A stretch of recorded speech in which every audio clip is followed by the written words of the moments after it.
PDF file मध्ये साहेबांनी जे आपण करून घेतलं त्या फाईल मध्ये साहेब ह्या नाल्यातून पाणी निचरा त्या टेंडर मध्ये धरलेलं नाही.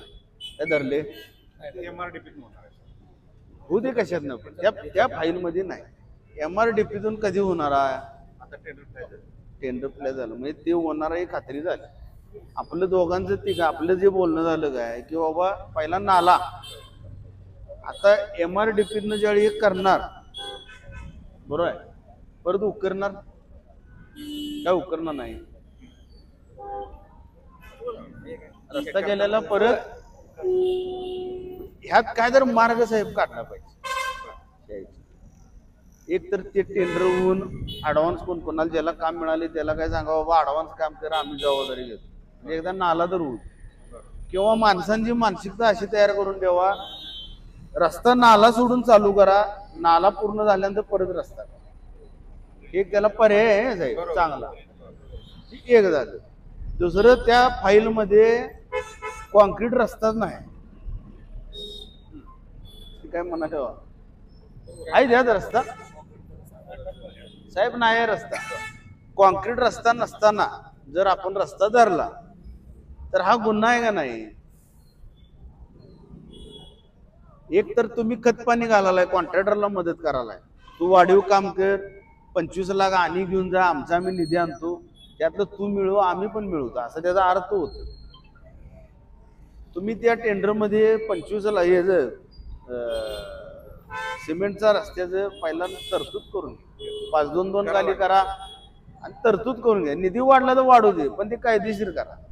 तिसरं त्या रस्त्यामध्ये दर्जेदार सिमेंट खडी काय जे काय तुम्ही ते काय वापरतात ती व्यवस्थित वापरतात काय बघा. इथल्या लोकांचा मूळ प्रॉब्लेम साहेब काय वरचा रस्ता इथून एक 100 फूट जर सोडलं ते रस्ता चांगला होणार पण इथलं जे टापवा हा इथे या नाल्याचं पाणी साचतं.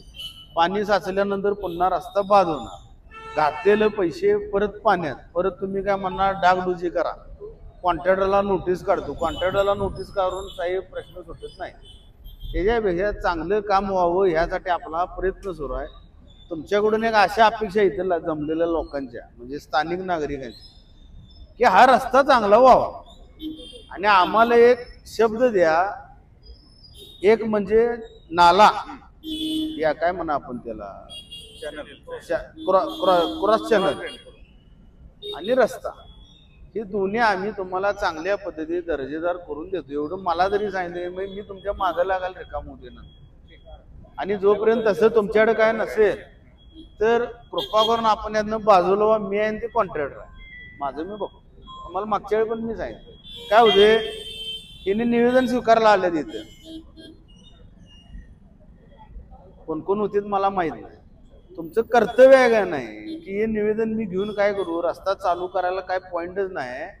ह्या रस्त्याला ड्रेनेज लाईन जर सरळ नसेल या क्रॉस ड्रेन जर सरळ नसेल तर हा रस्ता परत बाद होणार आहे.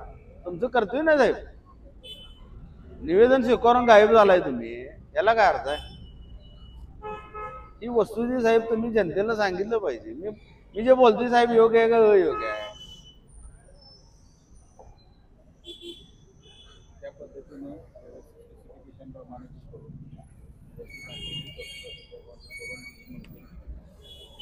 हा जो चॅनलचा पार्ट आहे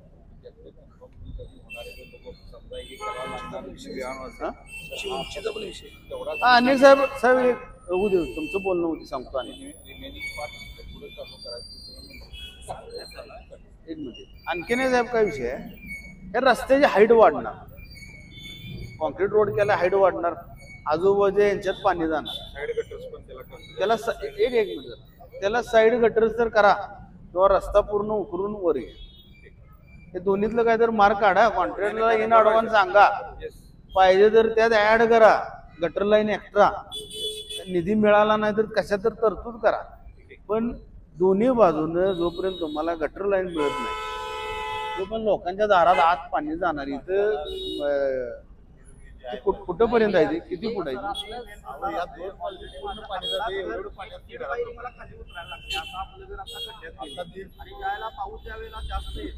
साहेब? काय करा एक मिनिट झाले काय करा एक फिरती घ्या.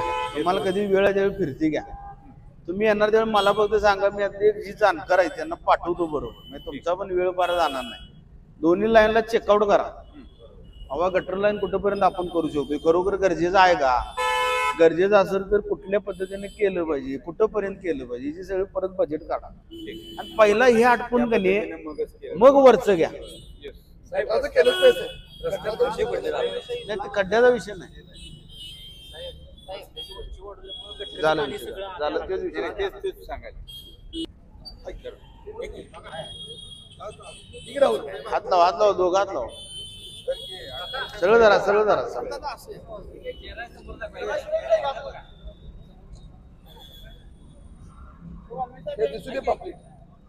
बामणे साहेब यावं.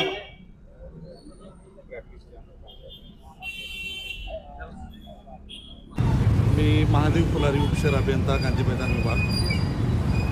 या ठिकाणी जो विषय आहे तो देवकर पानन ते यशवंत लॉन ते ज्योतिर्लिंग सिरॅमिक्सपर्यंत जो रस्ता आहे त्या रस्त्या करण्यासंदर्भातला विषय आहे. त्या रस्त्याचं डांबरीकरणाचं काम आपण 1,65,00,000 त्याला मान्यता झालेली आहे.